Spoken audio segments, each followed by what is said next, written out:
Bonsoir tout le monde. J'espère que vous allez bien. On se prépare tranquillement au Facebook Live que je vous annonçais un peu plus tôt cette semaine. Je laisse tranquillement les gens arriver parce qu'on sait qu'il y a un petit délai. Il y a toujours un petit délai quand on commence un Facebook. Quand vous arrivez sur la page, juste me faire un petit allô, un petit coucou pour me dire que vous êtes avec moi, que je sache que vous êtes là. On va commencer bientôt le sujet d'aujourd'hui. J'ai choisi le suicide.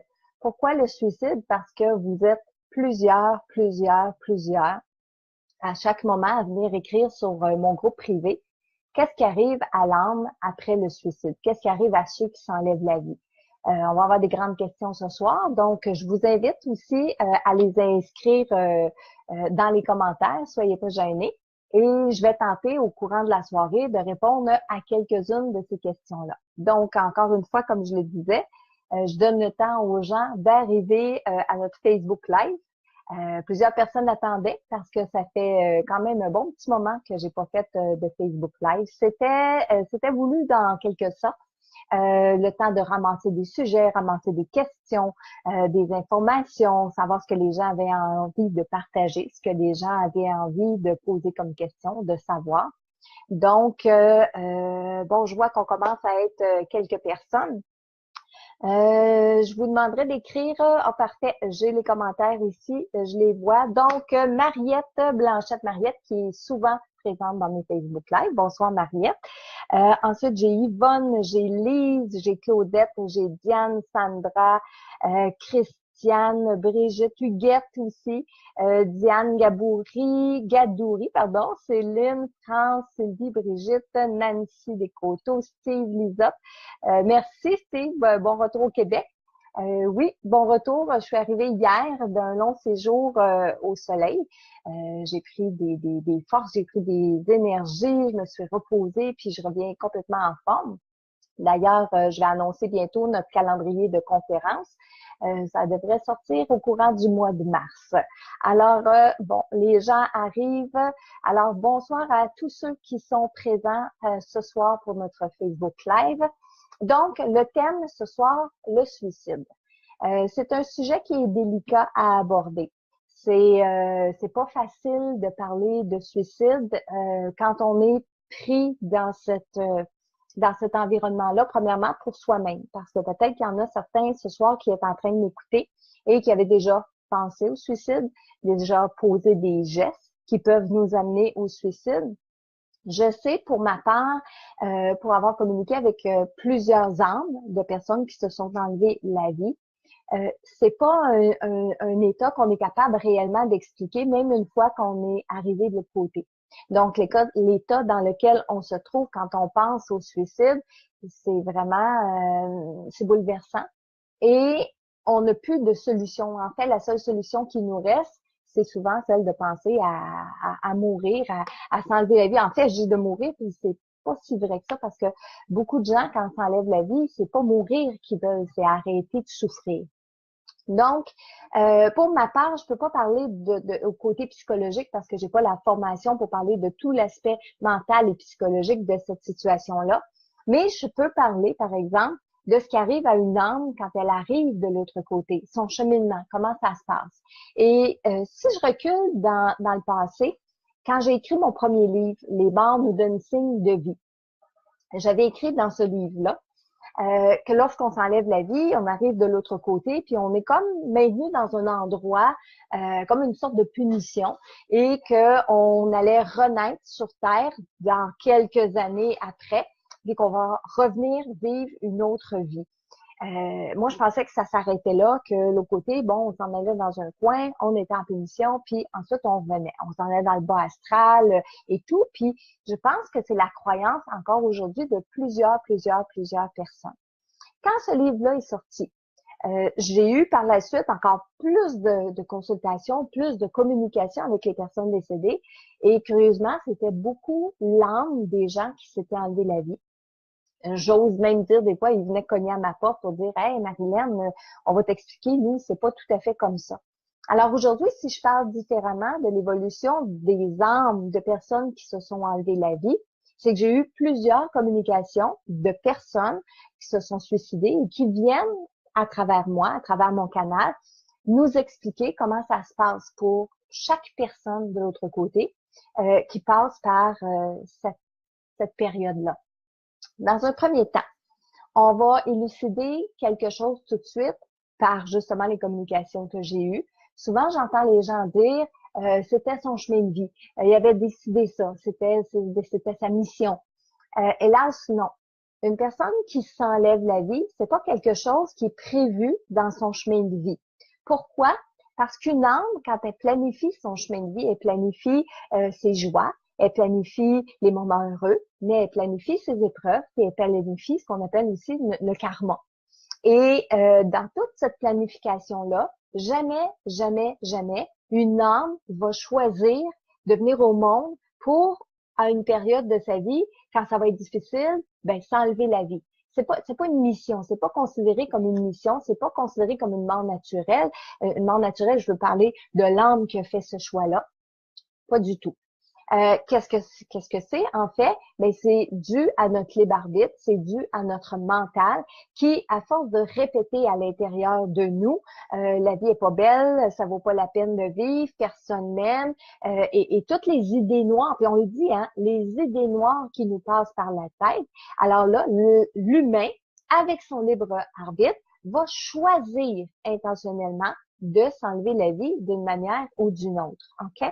Donc l'âme, quand elle choisit de venir sur le plan terrestre, elle ne va pas choisir, moi, à 15 ans, quand ça va être trop difficile avec mes parents, avec l'intimidation à l'école, avec la maltraitance, je vais m'enlever la vie, puis ça va servir de leçon.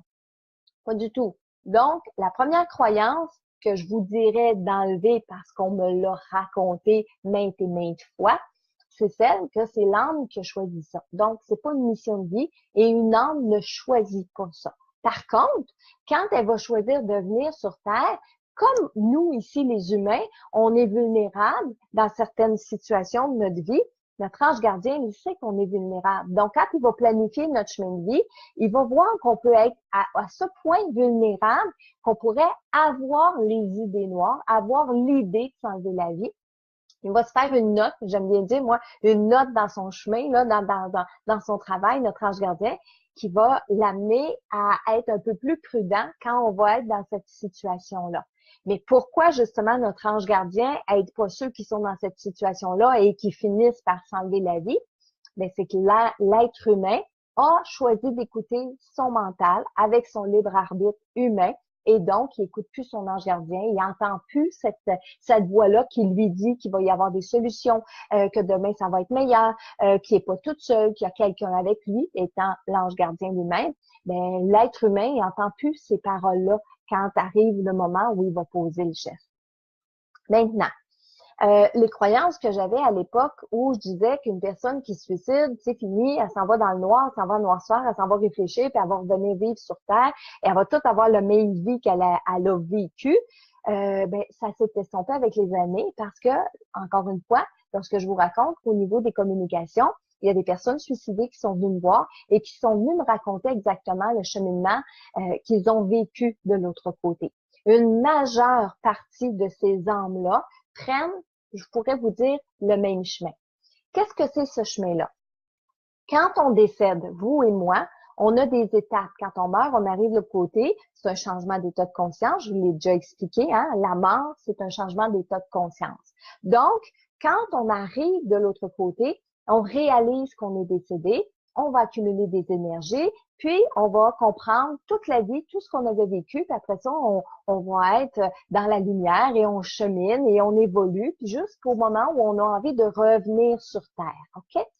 Qu'est-ce qui est différent d'une personne qui s'enlève la vie? Dans un premier temps, quand elle meurt, son changement d'état de conscience, il est un peu perturbé. L'âme, elle est dans une confusion parce qu'au moment où elle va poser le geste, elle est déjà plus tout à fait elle-même. Elle est dans un grand bouleversement, un grand désordre émotionnel, ce qui fait que quand on décède, oui, il n'y a plus la douleur physique, on n'a plus mal à un bras, on n'a plus mal au foie, on n'a plus mal au poumon, on n'a plus mal nulle part physiquement. Mais émotionnellement, psychologiquement, psychiquement, mais on a encore certaines, je pourrais dire le mot souffrance. Oui, je vais dire le mot souffrance. Donc, quand on s'enlève la vie et qu'on arrive le côté change d'état de conscience, puis qu'on continue d'avoir mal à l'âme, avoir des idées noires, penser, puis qu'on n'est pas aimé, etc., mais les âmes qui viennent s'enlever de la vie restent dans cet état d'esprit-là, état d'âme-là, et ils doivent faire leur chemin de l'autre côté. Ils doivent évoluer. Donc, la même étape que nous quand on décède de manière naturelle, les âmes qui se suicident doivent réaliser qu'ils sont décédés, réaliser qu'ils sont rendus dans un autre monde, parce que aussi ceux qui s'enlèvent la vie, bien souvent, ils croient pas qu'il y a une vie après, ils croient pas qu'ils ont un après. Souvent, ils pensent que les souffrances et tout va s'arrêter quand ils posent le geste. Donc, premièrement, encore une fois, la première étape, ils doivent réaliser qu'ils sont décédés. Ensuite, ils doivent accepter. Et là, vous pensez peut-être que ça va être plus facile pour eux d'accepter parce que c'est ce qu'ils voulaient.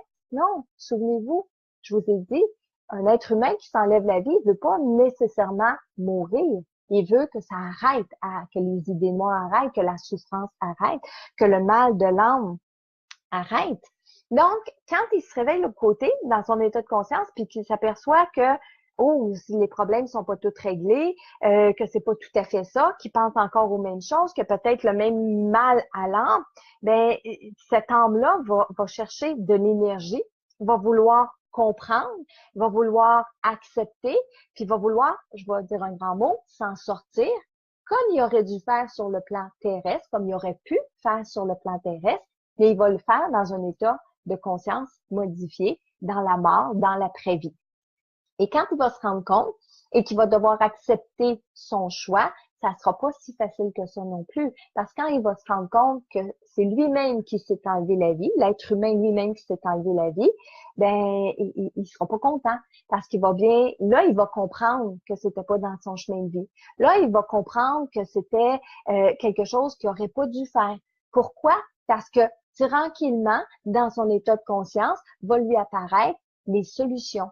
Les personnes qui étaient là, qui l'aimaient, les personnes qui étaient là puis qui auraient voulu les aider, tous ceux qui ont tendu la main à un moment donné ou un autre dans la vie, ils vont tous voir ça. Pareil comme vous et moi, on va faire le bilan de notre vie, et eux aussi, ils commencent tranquillement à faire le bilan de leur vie. Vous et moi, quand on arrive le côté, notre famille nous attend. On arrive un peu comme les médaillés olympiques sont arrivés à l'aéroport, tout le monde est là pour les accueillir, on applaudit, on est content parce que l'être humain est allé au bout de sa mission, est allé au bout des choses qu'il avait à comprendre, des choses qu'il avait à vivre, c'est naturel. Tandis que pour ceux qui s'enlèvent la vie, ben malheureusement, non, ils sont pas accueillis de l'autre côté comme des héros, comme des vainqueurs. Ils sont pas tout seuls non plus, mais c'est plus des guides spirituels, c'est plus des êtres de lumière qui vont être là pour les supporter et les aider. Et oui, dans le cheminement que ces âmes-là vont faire, dans l'évolution qu'ils vont faire, ils vont un jour, à un moment donné, comprendre et évoluer dans la lumière. Donc, une personne qui s'enlève la vie, elle n'est pas condamnée au bas astral, elle n'est pas condamnée à être en punition, elle n'est pas condamnée à voir que du noir et elle va pas revenir dans l'année qui suit, tout refaire sa vie. Par contre, oui, il y a des différences entre une personne qui décède de manière naturelle et justement l'être humain qui s'enlève la vie. Entre autres, je vous l'ai dit, quand on est accueilli de l'autre côté. Mais lorsque je disais que l'être humain va devoir revenir faire sa vie identique à celle qu'il a vécue, puis il va devoir repasser par les mêmes épreuves, j'ai compris au fil des communications que dans la réalité, ces âmes-là vont revenir vivre sur Terre ce qu'ils n'auront pas compris.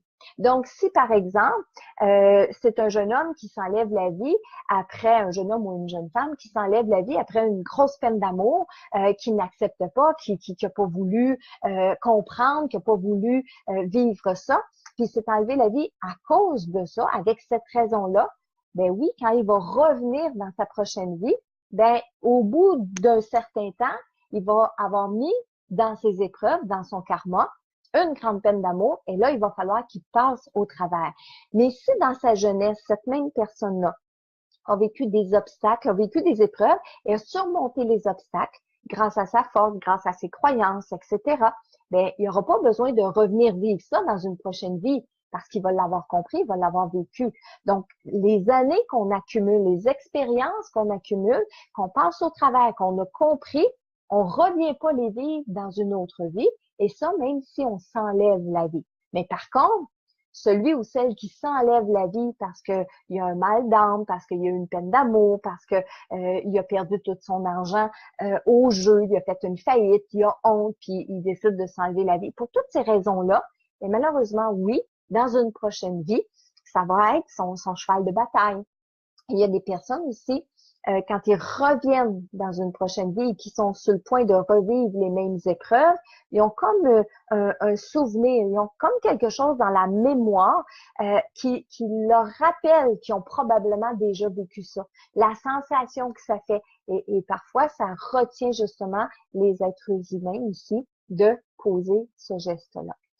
Donc, une personne qui s'enlève la vie, c'est une personne qui arrive de l'autre côté. Son première étape, c'est de prendre conscience. Première étape qui arrive, prendre conscience du geste qu'il a posé et, bien entendu, se pardonner. Parce que quand il va comprendre que lui-même a posé le geste, que lui-même a arrêté sa vie et qu'il va comprendre que c'est pas dans l'âme, naturel dans l'âme, à ce moment-là, il va devoir se pardonner.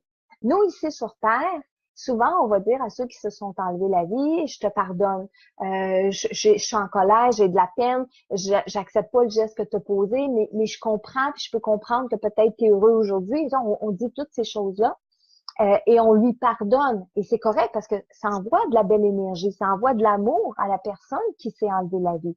Mais par contre, c'est lui la première, l'être humain, c'est lui le premier, l'âme qui doit se pardonner. Donc, se pardonner en premier. Ensuite, comme je l'expliquais, il va continuer de cheminer et un jour va atteindre la lumière. Et quand il va atteindre la lumière, ben, il va rejoindre sa famille, ceux qui sont partis avant lui, etc.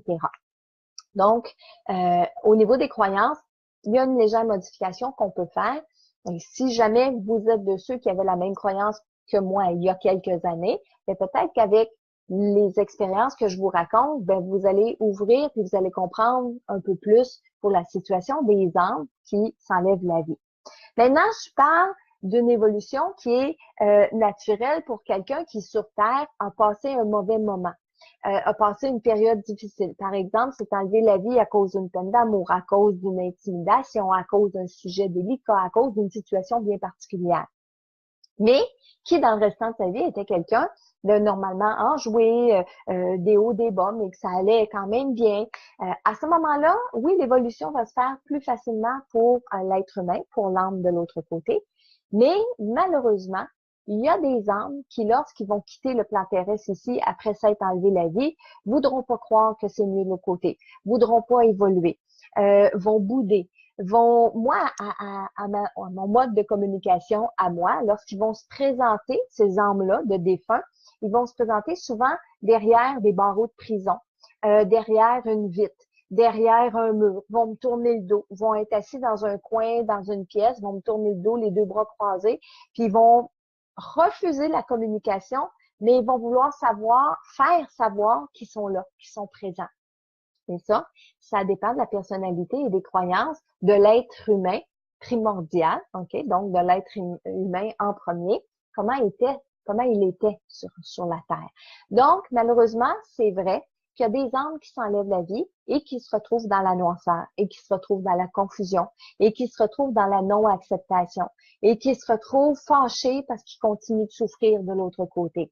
Oui, ça arrive. Ça arrive plus facilement ou plus souvent aux âmes qui se sont enlevées la vie parce qu'ils décèdent déjà d'une façon bouleversée, d'une façon confuse, d'une façon émotionnellement perturbée.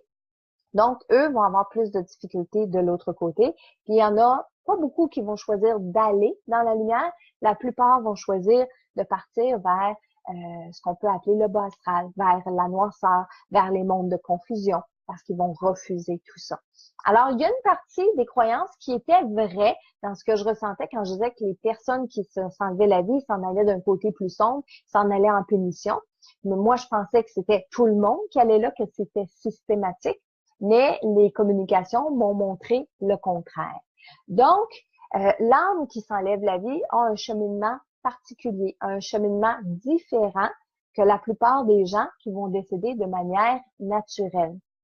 Souvent, je vais dire aussi qu'une personne qui s'enlève la vie a besoin encore plus de prières, parce que étant partie dans un état émotionnel bouleversé, ben cette personne-là a encore plus besoin de nos prières, plus besoin de notre amour, plus besoin qu'on leur parle qu'une personne qui est décédée de manière naturelle après un long combat contre le cancer. Ces gens-là aussi ont besoin de prières, mais normalement, avec tout l'amour avec lequel ils sont partis, ils vont cheminer un peu plus rapidement de l'autre côté. Donc, ce soir, le thème, le suicide, je vous explique un peu comment l'âme fonctionne quand elle arrive de l'autre côté. Maintenant, je vais aller voir si vous avez certaines questions. Donc, je vais y aller tranquillement pour être sûr de voir des questions. Bougez pas une seconde. Bon, OK. Je vais juste aller voir si je peux avoir mes commentaires.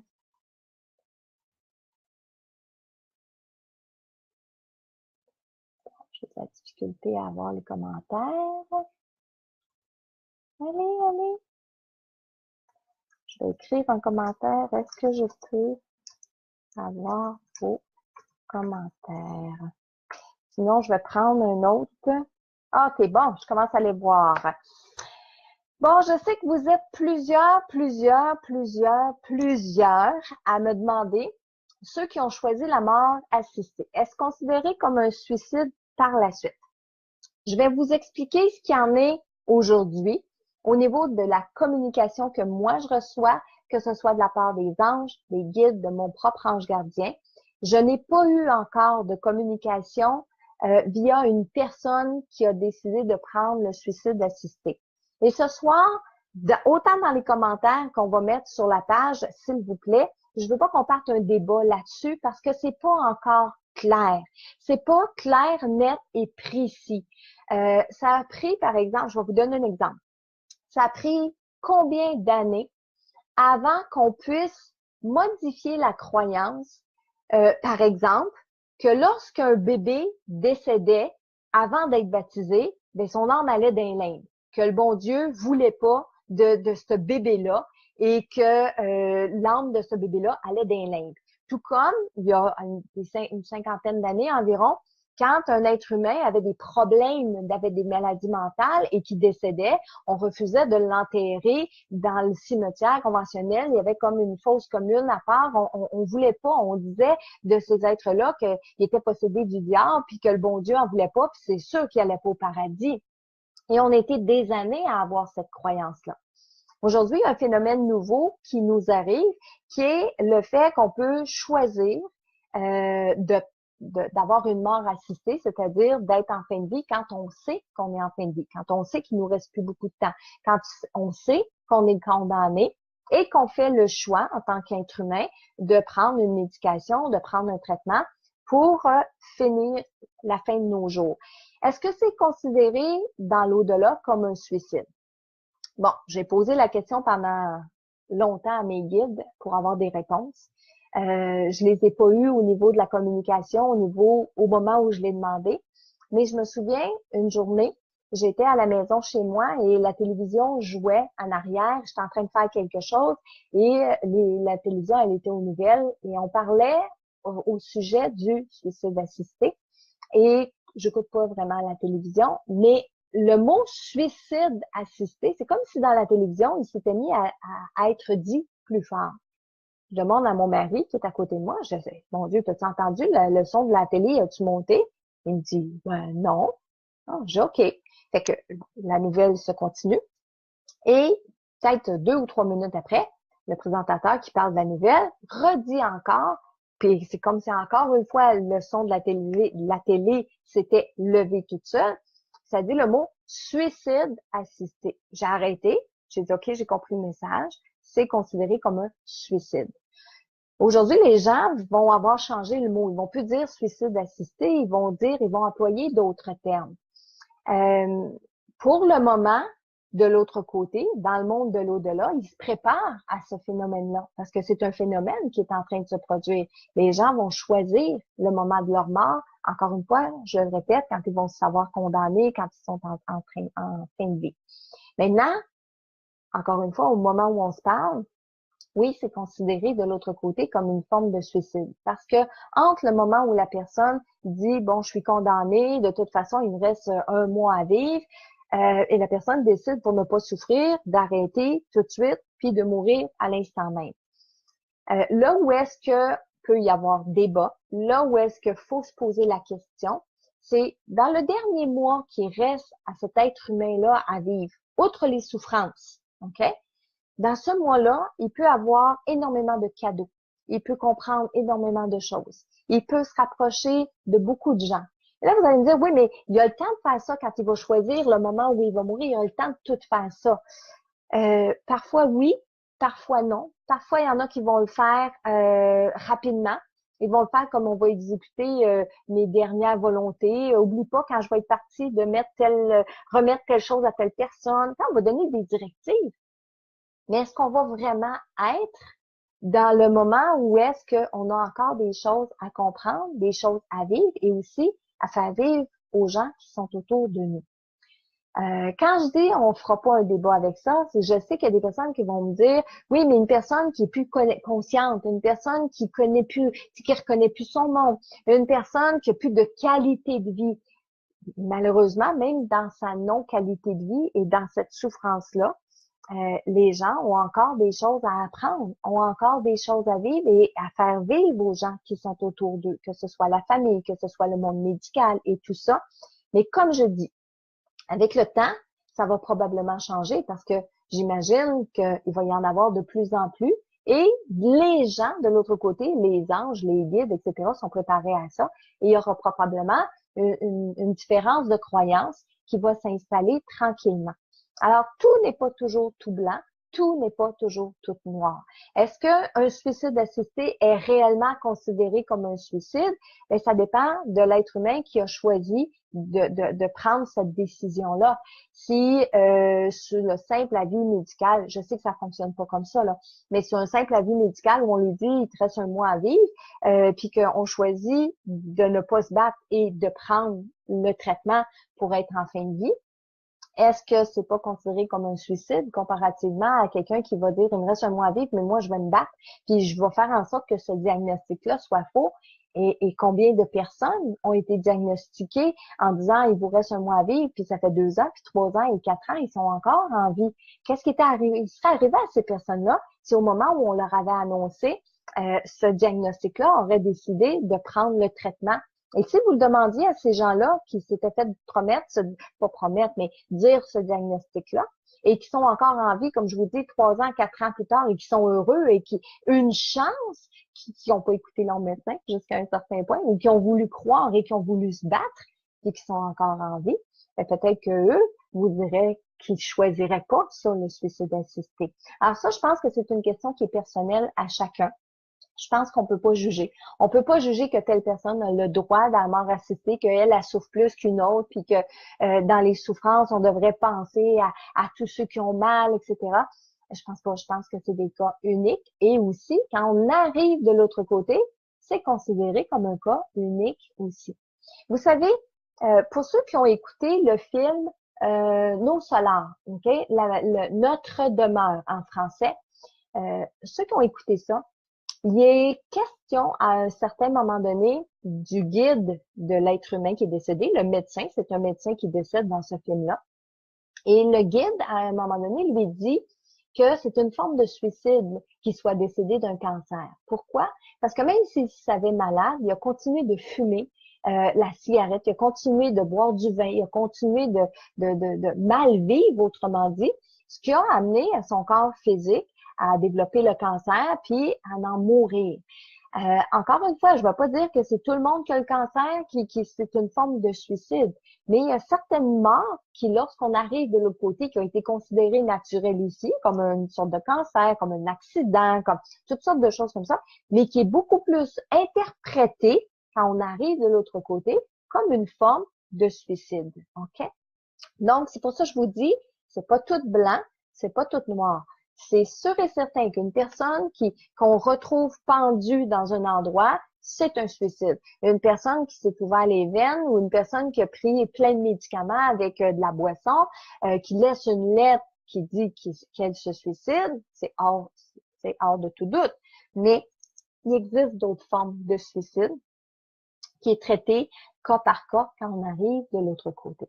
Alors, comme je vous disais, je sais que vous êtes nombreux à vous poser cette question-là pour le suicide assisté, mais au moment où je vous parle aujourd'hui, peut-être qu'il y a d'autres médiums qui ont déjà canalisé des personnes qui ont vécu le suicide assisté. Aujourd'hui, c'est pas encore mon cas. Mais la journée où est-ce que j'aurai des personnes décédées qui viendront me parler d'un choix de vie qu'ils auront fait, ben à ce moment-là, je serai beaucoup plus outillée pour vous parler au niveau de communication personnelle que j'aurais eue. Mais jusqu'à maintenant, ce que je vous transmets, c'est les informations que mes guides, que les anges m'ont apportées, puis au compte-gouttes, comme je vous le dis, sans trop d'explications tout autour de ça. OK? Je vais regarder. Donc, si on veut parler à quelqu'un qui s'est suicidé, mais qu'on la connaît pas vraiment, va-t-elle recevoir nos messages? Ça, c'est une demande de Rosie.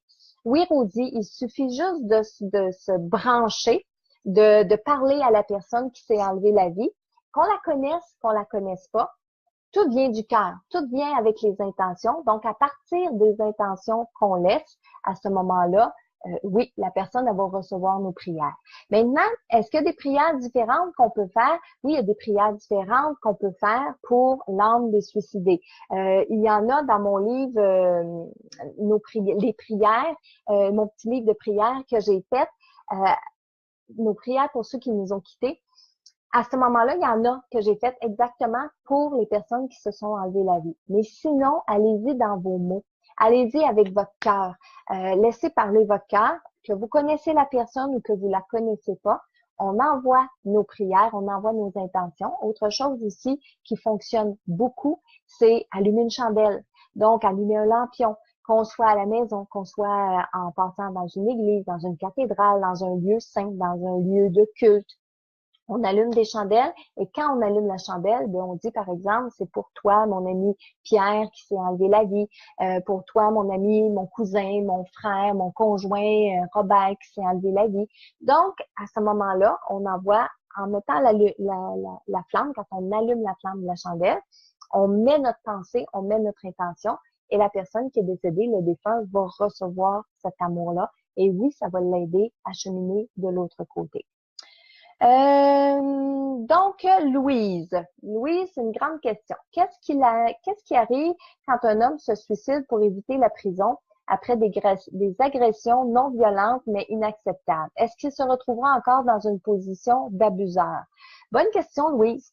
Puis elle est fort à propos parce que ça nous amène à penser et à parler de la personne qui s'enlève la vie, mais à tous les abuseurs ici sur le plan terrestre qui un jour vont devoir faire face à leurs gestes.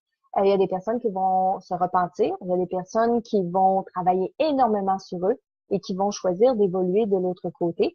Puis il y en a d'autres qui vont rester dans cette énergie-là, parce que le côté, on n'a plus de corps physique, mais on est encore dans l'énergie de nos croyances, dans l'énergie de notre personnalité.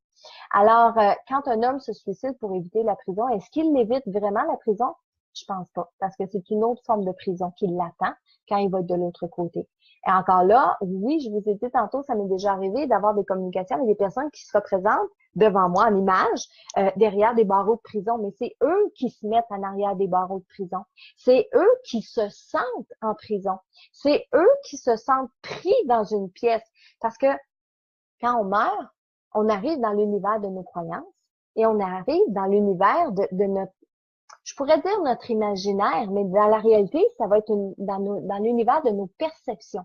Alors, si pour chaque personne, l'univers, la perception du paradis, c'est des jardins avec des grands arbres, avec des fleurs, avec des parcs, ben ils vont arriver dans cet univers-là. Mais ceux qui pensent que l'au-delà, c'est un monde noir, un monde froid, un monde abject ou etc., ben ils vont arriver encore dans ce monde-là. Alors, Donc, une personne qui se suicide pour éviter la prison, je pense pas qu'il l'évite vraiment, mais c'est une autre forme de prison. Et le karma accumulé, donc le karma du suicide, le karma des abus qu'il a fait, il va devoir se rendre des comptes. Hein. Vous savez, Saint-Pierre, là, il n'existe pas de l'autre côté. Je ne sais pas si je vous l'apprends ce soir. Saint-Pierre n'existe pas. Le seul Saint-Pierre qui existe, c'est nous.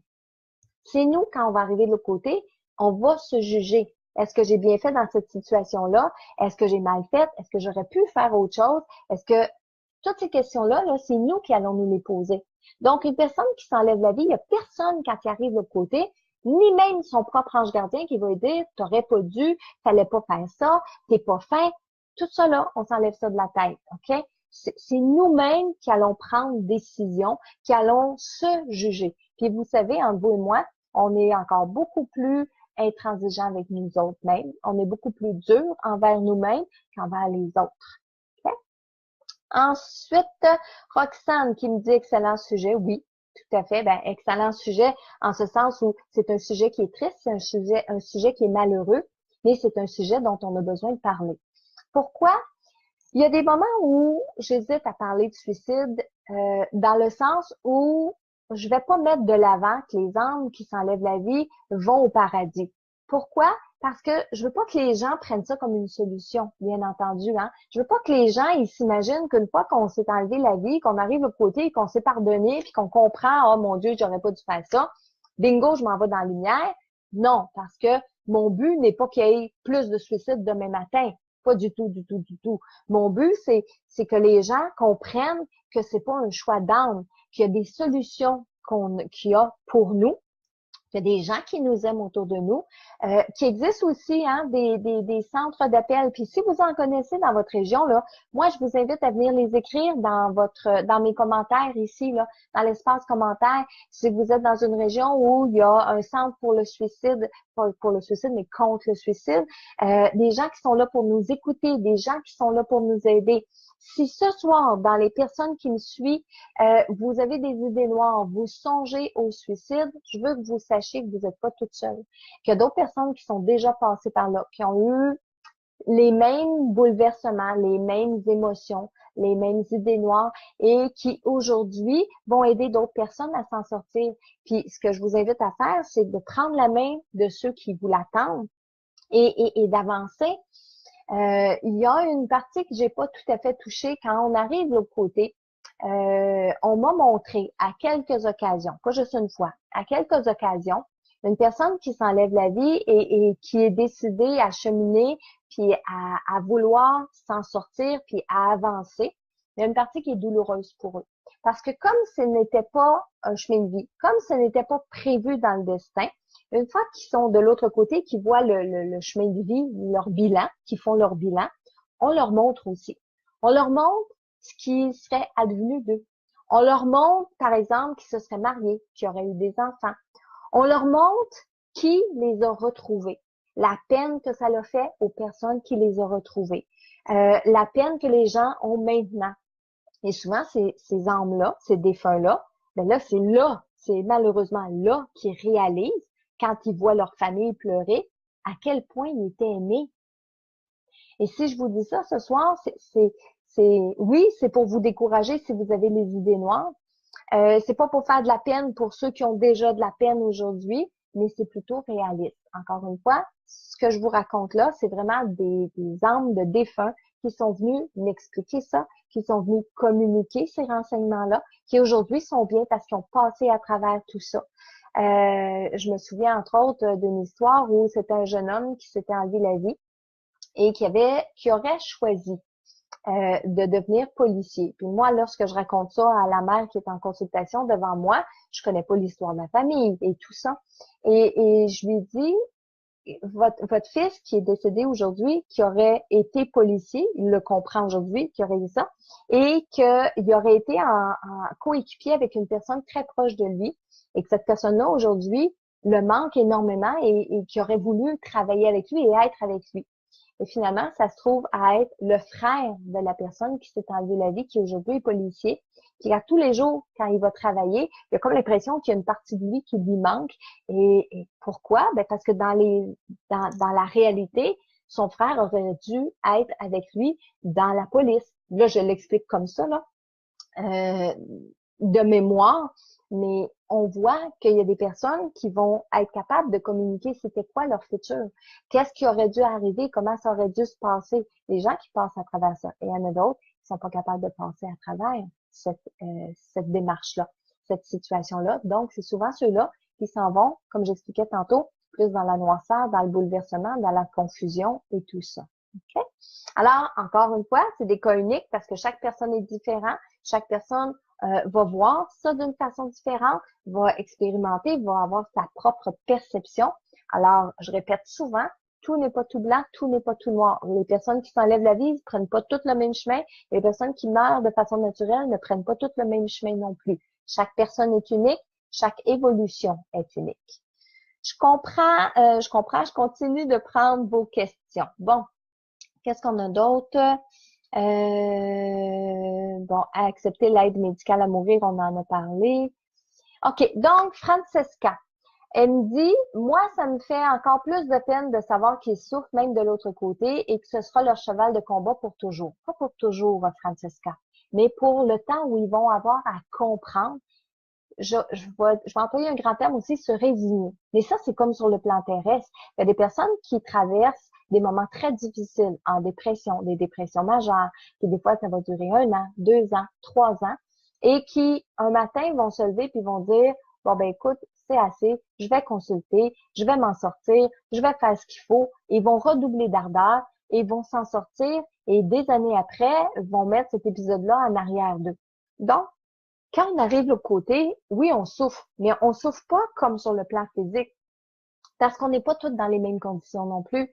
Imaginons la jeune personne qui se suicide après avoir vécu l'intimidation à l'école. Ok, on sait c'est un sujet chaud, c'est un sujet d'actualité. Il y a beaucoup de jeunes aujourd'hui qui se suicident par rapport à l'intimidation qu'ils vivent à l'école.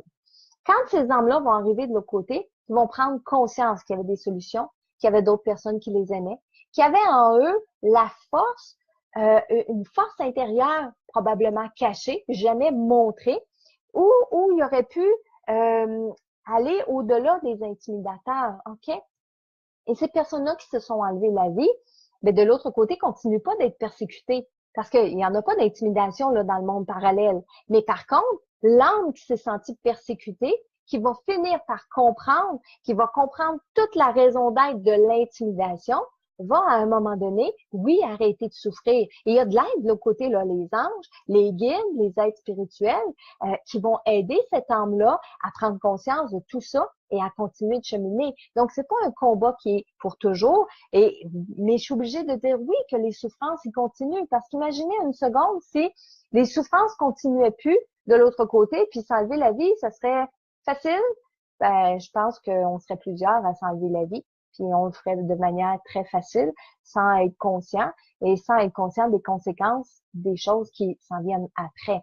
Donc, non, quand on s'enlève la vie, c'est pas facile de l'autre côté, et la souffrance, elle a une fin aussi, et c'est plus facile de travailler toutes ces émotions quand on est dans un monde parallèle que lorsqu'on est encore ici dans le problème, dans le vécu, dans les circonstances de la vie. Il faut se lever, métro, boulot, dodo, faut gagner de l'argent, faut payer ses comptes, il y a la famille. Des fois, les gens qui s'enlèvent la vie, ils n'en parlent même pas autour d'eux, là, qui sont dans un mal-être, OK? Donc, les gens qui sont autour ne savaient même pas que cette personne-là avait des problèmes. Quand cette personne-là arrive de l'autre côté, puis qu'elle s'aperçoit que si elle avait parlé, et à un moment donné, ses souffrances s'arrêtent parce que la famille est plus là physiquement autour d'eux pour je parlerai pas, j'ai honte, je suis pas pour dire ça. Mais il y en a plus de ça de l'autre côté. Alors, les souffrances, ils sont pas là pour toujours, Francesca. OK? Mais oui, malheureusement, il y a des âmes qui vont s'en aller dans la noirceur puis qui vont porter cette souffrance-là en eux plus longtemps. Mais pas toujours. OK? Donc, Lise Lévesque qui demande qu'est-ce qu'on peut faire pour les aider. Je l'ai répété, je l'ai dit tantôt. Pardon, des prières, on allume des chandelles. Puis je vous dirais aussi d'être d'y aller logiquement avec la communication avec les personnes qui se sont enlevées la vie. Ça sera pas une même communication ou ça sera pas aussi facile d'aller communiquer avec papa, maman qui sont décédés de mort naturelle. Ça sera pas le même sorte de message, ça sera pas la même sorte de communication, des choses qu'on va leur parler, qu'on va leur dire, qu'on va leur demander, tout ça. Donc, personnes qui se sont enlevées la vie, là, s'il y a une chose qu'il faut pas faire, premièrement, il faut pas leur demander des choses parce qu'ils sont vraiment pas, mais vraiment pas outillés pour nous aider ici, nous, sur le plan physique, ni énergétiquement, ni au niveau, tu sais, ils sont dans la confusion, puis ils ont des choses à comprendre puis à évoluer. Alors, la dernière des choses que je voudrais faire avec une personne qui s'est suicidée, c'est de lui demander toutes sortes de choses. D'ailleurs, je vous dis souvent, même avec nos défunts, c'est pas à eux qu'on doit leur demander des faveurs, c'est à notre ange gardien, mais encore moins avec les personnes qui s'enlèvent la vie. OK? Selon Marilyn René qui dit, selon une voyante, ma mère n'était pas dans le noir. Mais non, c'est vraiment pas toutes les âmes qui sont dans le noir, là. Hein? N'oubliez pas ce que je vous ai dit tantôt. Il y a un chemin un petit peu différent d'une personne qui décède naturellement. C'est plus de la confusion. C'est plus, puis remarquez, une personne qui décède dans un accident subi va être sensiblement dans le même état bien souvent qu'une personne qui s'est enlevée la vie au point de vue de la confusion, pas de la souffrance intérieure, mais au niveau de la confusion, parce que le décès arrive subitement. Okay? Bon, Roxane qui pose une bonne question. Quand une personne s'est enlevée la vie et revient ensuite dans une autre vie, peut-il encore se suicider? Malheureusement, oui. Malheureusement, oui, parce que s'il n'a pas compris une première fois, oui, ça s'est déjà vu. Une personne qui s'est suicidée une deuxième, puis peut-être même une troisième fois dans une autre vie.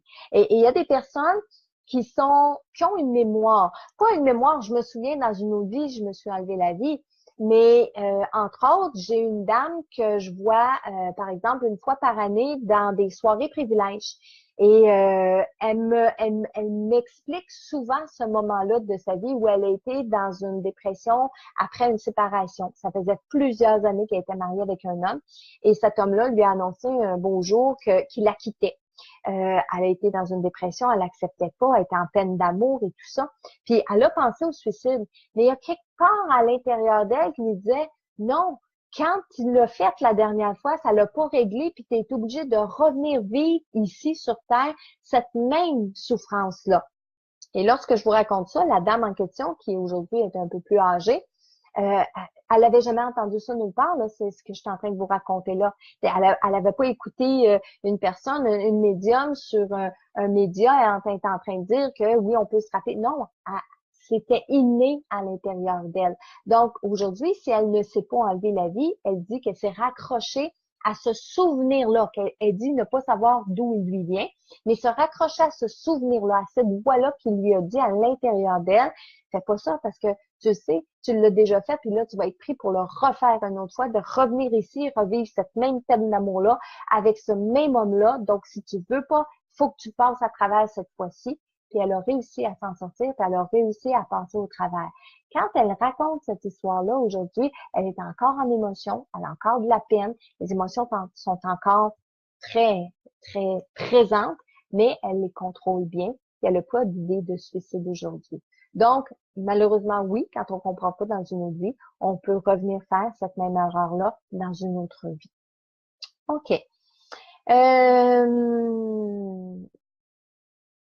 Donc, Diane Gadouri, qui nous dit qu'elle a déjà fait une tentative quand elle avait 20 ans.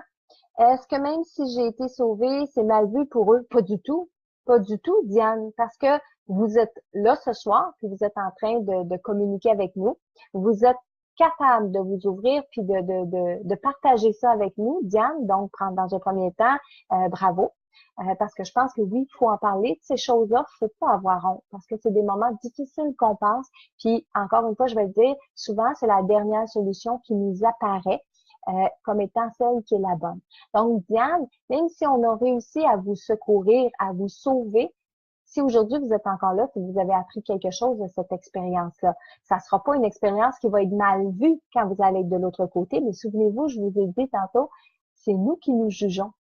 Donc, quand vous allez arriver à ce chapitre-là dans votre livre de votre vie, vous allez peut-être pas le prendre en premier, vous allez peut-être pas lire ce chapitre-là en premier, Et lorsque vous allez lire ce chapitre-là, moi, je suis certaine que vous allez être fiers de vous, d'avoir été jusqu'au bout, puis de vous être relevé après avoir vécu cette expérience-là. Moi, c'est ce que je pense que vous allez vivre quand vous allez arriver de l'autre côté, Diane.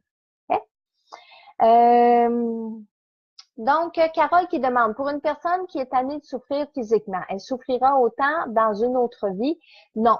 Non, parce que chaque vie, on a un karma différent. Mais ce qui est important, c'est d'essayer de régler le plus possible notre karma dans cette vie-ci. Donc, si on a des souffrances physiques dans cette vie-ci, dans un premier temps, on va essayer d'en comprendre la cause, d'en connaître la cause pour essayer d'enlever le plus possible ces maladies physiques-là ou ces problèmes ou ces souffrances physiques-là qu'on a ici dans cette vie-ci. Mais si on a compris des choses, si on a vécu, si on a passé à travers ces souffrances-là, elles vont pas nous suivre dans une autre vie parce que oui, on revient au monde avec une même personnalité, ben en fait une même personnalité, des traits de notre personnalité, hein, parce qu'on est la même âme d'une vie à l'autre, qu'on soit dans un corps d'homme, de femme, qu'on soit dans un corps d'une nationalité québécoise, d'une nationalité chinoise, d'une nationalité américaine, peu importe. Notre fond de personnalité reste la même, notre âme reste la même. Mais le karma, ce qu'on a à travailler d'une vie à l'autre, on l'épure. Donc, on n'a pas besoin de revenir vivre avec des souffrances qui sont physiques, ni même, comme j'expliquais tantôt, il y a des personnes qui vont essayer de s'être suicidées ou vont se suicider dans une vie, mais ils vont jamais le recommencer par la suite parce qu'ils vont avoir eu une bonne leçon, comme on dit. OK? Ensuite, bougez pas une seconde.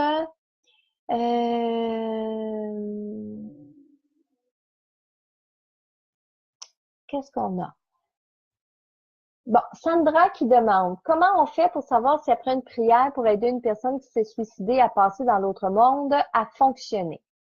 Tu m'avais dit en rencontre, privilège, je trouve que ma tante était toujours là et qu'elle ne savait pas ce qu'elle faisait là et qu'elle était retenue par une personne. J'ai essayé les prières pour la libérer et j'espère que ça a fonctionné.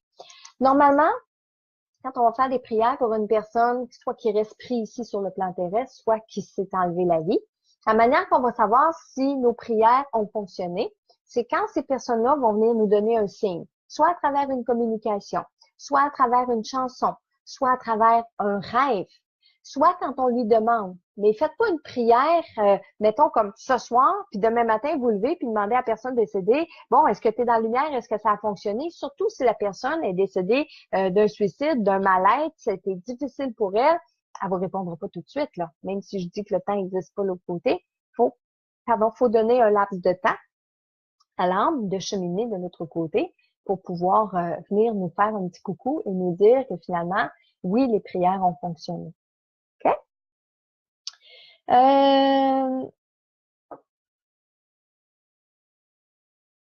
Pascal qui dit pourquoi nous n'avons pas d'aide directe de l'au-delà lorsque nous sommes dans la noirceur afin de nous aider. Parce que quand on vient au monde, Pascal, on vient au monde avec notre âme, mais on vient au monde avec une conscience d'être humain qui s'appelle le libre arbitre humain. Donc, que ce soit les anges, que ce soit notre ange gardien, que ce soit les guides, que ce soit toute force supérieure dans l'univers, quand il nous voit sur le point de poser le geste, ben, il n'y a pas d'intervention possible. Il n'y a pas d'intervention possible parce que il n'y aurait pas de suicide aujourd'hui si c'était le cas.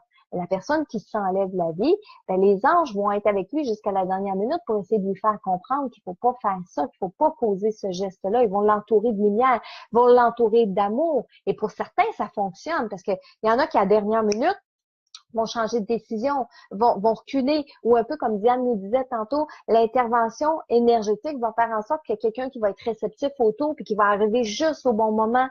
Est-ce que c'est la personne vivante qui a laissé paraître un signal? Est-ce que c'est les anges? Ça existe, mais l'être humain qui veut vraiment, vraiment s'enlever la vie, les anges, malheureusement, ne peuvent pas empêcher ça parce que c'est un choix de libre arbitre humain. Les anges ne peuvent pas interférer directement dans notre monde physique, dans notre plan physique, pour faire en sorte qu'on s'en aille pas dans cette direction-là. Parce qu'après tout, on est venu faire des expériences sur Terre et ils nous laissent faire nos expériences. OK? Bon, ensuite, qu'est-ce que j'ai?